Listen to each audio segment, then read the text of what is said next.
بسم اللہ الرحمن الرحیم۔ عزیز طلباء، آپ کے سامنے اردو کے ایک لیکچر کے ساتھ حاضر خدمت ہیں۔ سمجھنے کی چیز ہے کہ آپ کو جو لیکچرز یہاں پر دیے جا رہے ہیں یہ معلومات یقیناً آپ کے لیے سیکھنا ضروری ہیں۔ لیکچرز کو ایک ایک کر کے نوٹ کریں، سیکھیں، بہت اہم موقع ہے آپ کے لیے۔ کل کے لیکچر میں آپ نے دیکھا ہوگا کتنے بے شمار الفاظ معنی آپ کو سیکھنے کو ملے۔ وہ اگر آپ اپنی کاپیوں پر اور اپنی بکس پر نوٹ کر لیں تو کل جب آپ یاد کریں گے پریپس ٹائم پر، میں نے یہ دیکھا کہ ایک ایک بچہ یا ایک ایک بچی ایک ایک لفظ کے معنی پوچھنے کے لیے آتے ہیں۔ انشاءاللہ اب آپ کو یہ زحمت نہیں کرنا پڑے گی۔ ہمارے پاس آج دہم اردو کی مشق ہے۔ سبق کا نام ہے علامہ اقبال کا تصور وطنیت، جبکہ صفحہ نمبر 24 ہے۔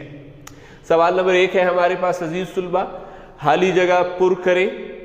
پاکستان ایک نظریاتی مملکت ہے۔ اپنے پاس اپنی کاپی پر یہ چیز آپ نے نوٹ کر لینی ہے۔ جزء ب ہے، عالم اسلام کی ثقافتی زبان فارسی ہے۔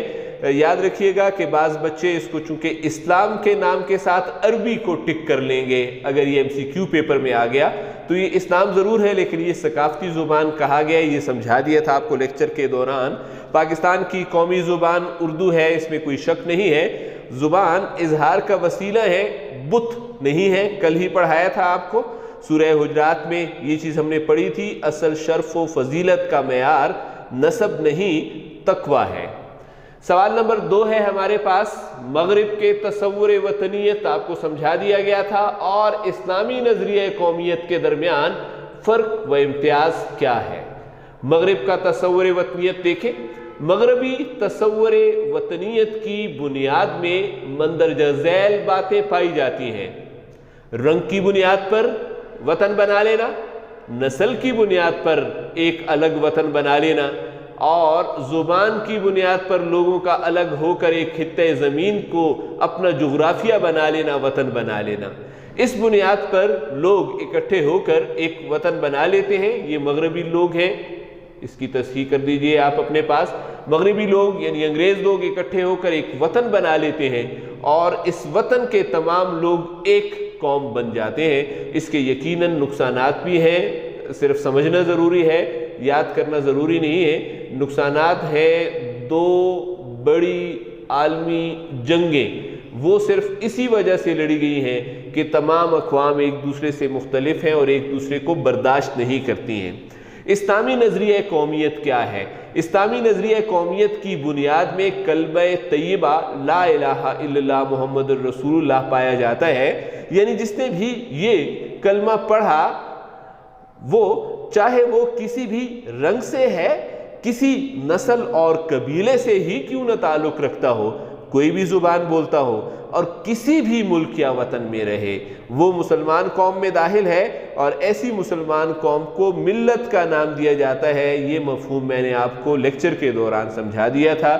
اس سے ثابت ہوا کہ مغربی نظریہ قومیت بہت محدود ہے اور چھوٹا ہے، اور اس کے مقابلے میں ملت جو ہے ایک وسیع اور بڑی اصطلاح ہے، پوری دنیا کو احاطہ کرتی ہے۔ سوال نمبر 3، اقبال زبان پرستی اور وطن پرستی کے کیوں مخالف تھے؟ تو جواب میں پہلے میں نے زبان پرستی سمجھایا ہے۔ زبان پرستی کا مطلب ہے اپنی زبان سے اس قدر محبت کرنا کہ باقی ہر چیز کو نظر انداز کر دینا۔ ہر چیز سے مراد ہر مقصد آپ کا نظر انداز ہو جائے، بس زبان سے محبت ہو۔ اقبال اس کے اس لیے مخالف تھے کہ زبان اصل میں اظہار کا وسیلہ ہے، گفتگو کے لیے ہے۔ اسے بت بنا کر پوجا جائے گا، لوگوں نے ایسا کیا تو آپ کا جو اصلی مقصد اور مطلب ہے وہ حاصل نہیں ہوگا۔ مقصد اور مطلب دوسروں تک اپنی بات پہنچانا ہے۔ اب آپ اپنی دوسروں تک اپنی بات تب پہنچا سکیں گے جب آپ دوسروں کی بھی زبان سیکھیں گے، تب آپ ان تک مقصد اور مطلب جو ہے اپنا پہنچا سکیں گے۔ اس لیے زبان پرستی اقبال کے نزدیک اچھی نہیں تھی۔ وطن پرستی، وطن پرستی کا مطلب ہے صرف اپنے وطن اور اس کے لوگوں کو اچھا سمجھنا، ان سے محبت کرنا اور باقی وطنوں کے مخالف ہو جانا۔ اس سے دنیا میں بڑی بڑی جنگیں، دو عالمگیر جنگیں، پہلی جنگ عظیم اور دوسری جنگ عظیم صرف وطن پرستی کی بنیاد پر لڑی گئی تھی، یہ جنگیں ہوئی ہیں۔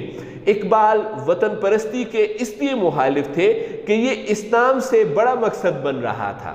وطن پرستی بڑا مقصد نہیں ہے، بڑا مقصد اسلام ہے، ہمیں اسلام کی ترقی اور عروج کو اپنا مقصد بنانا ہوگا۔ عزیز طلبہ، سوال نمبر 4 ہے، اس جملے کی وضاحت کرے۔ جواب، جملہ کون سا ہے؟ اصل اہمیت زبانوں کو نہیں مطالب کو حاصل رہی۔ حوالہ متن تحریر کریں گے، یہ پرچے میں شارٹ کوسچن آتا ہے، ایسا سوال تقریباً 4 مارکس کے لیے آتا ہے۔ اس کے کرنے کا طریقہ میں نے آپ کو سالو کرنے کا طریقہ بتا دیا۔ حوالہ متن مصنف ڈاکٹر وحید قریشی، مضمون علامہ اقبال کا تصور وطنیت۔ وضاحت ہے، جب اسلام نازل ہوا اور قرآن بھی ساتھ ساتھ نازل ہونا شروع ہوا تو مسلمانوں اور قرآن کی زبان عربی تھی، تب تو عربی زبان تھی، مگر اسلام کی تبلیغ کے لیے پھر عرب سے باہر جانا پڑا جہاں عرب کے علاوہ دوسری زبانیں بولی جاتی تھیں۔ اب اگر زبانوں کو اہمیت دی جاتی تو لوگ عربی ہی بولتے، کیونکہ مسلمانوں کی زبان تو عربی تھی۔ اس کا کیا نقصان ہوتا؟ اس کا یہ نقصان ہوتا کہ پھر مطالب حاصل نہیں ہوتے، مطالب حاصل یعنی مقصد پورا نہیں ہوتا، اور آگے آپ کو بتائیں گے کہ مقصد کیا ہے۔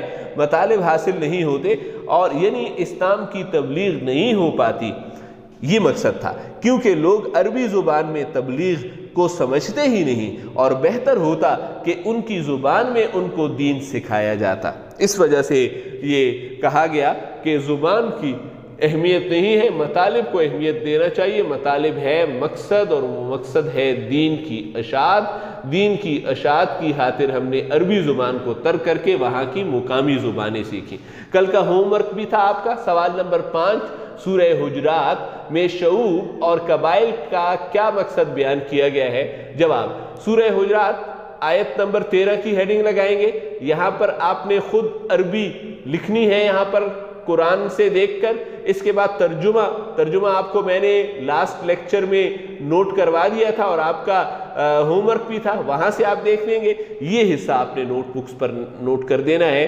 شعوب اور قبائل کا مقصد سورہ حجرات میں واضح بتایا گیا ہے کہ یہ شعوب اور قبائل کو اصل میں پہچان کے لیے ہے، تاکہ لوگ ایک دوسرے کی شناخت کر سکیں۔